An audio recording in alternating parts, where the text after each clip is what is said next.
हत्याकांड में आज फिर सुनवाई है और मामले में मुख्तार अंसारी का बयान दर्ज होगा। वाराणसी की एमपी एमएलए कोर्ट में मुख्तार की पेशी होगी। 31 साल पुराने हत्याकांड में मुख्तार मुख्य आरोपी है, तो माफिया मुख्तार अंसारी की मुश्किलें और बढ़ सकती हैं। अवधेश राय हत्याकांड में आज मुख्तार अंसारी के खिलाफ वाराणसी के एमपी एमएलए कोर्ट में फिर सुनवाई होगी। 31 साल पुराने इस हत्याकांड में मुख्तार अंसारी मुख्य आरोपी है और शुक्रवार को हुई सुनवाई में मृतक अवधेश राय की भाई अजय राय का लिखित बयान दर्ज हुआ था।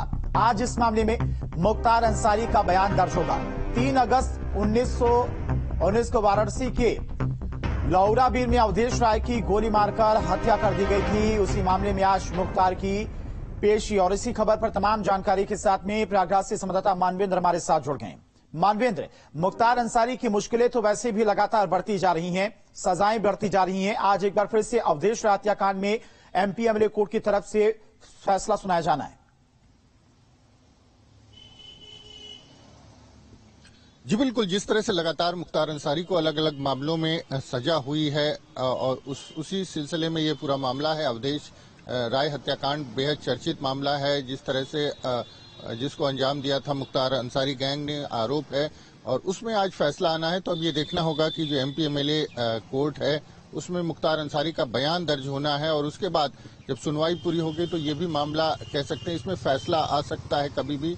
तो एक तरह से मुख्तार अंसारी की मुश्किलें जो हैं वो लगातार बढ़ती नजर आ रही हैं और लगातार मामलों में तेजी से ट्रायल हो रहा है। सरकार की भी यही रणनीति है, उत्तर प्रदेश सरकार की जो अभियोजन है उसको मजबूत बनाया जाए और अपराधियों को ज्यादा से ज्यादा जो उनके मामले हैं उनको तय कराया जाए और सजा कराई जाए।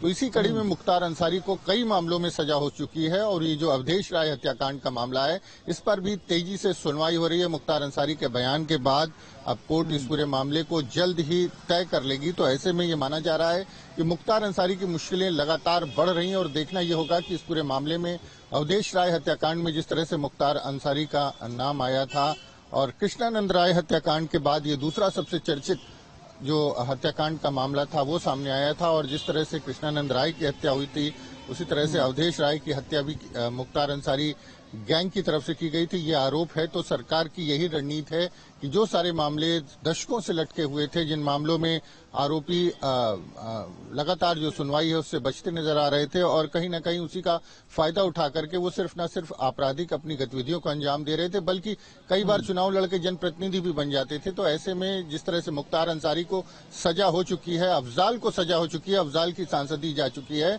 तो सरकार की रणनीति यही है कि इन सारे मामलों को जल्द से जल्द तय करा के और इनमें जो दोषी है उनको सजा कराई जाए और इससे कहीं न कहीं माफिया पर जो शिकंजा है वो और कसेगा। तो सरकार की दोहरी रणनीति है। मुश्किलें और ज्यादा बढ़ती हुई एक एक करके जो मामले लगातार सामने आ रहे हैं, खुलते जा रहे, सुनवाई हो रही है धीरे धीरे।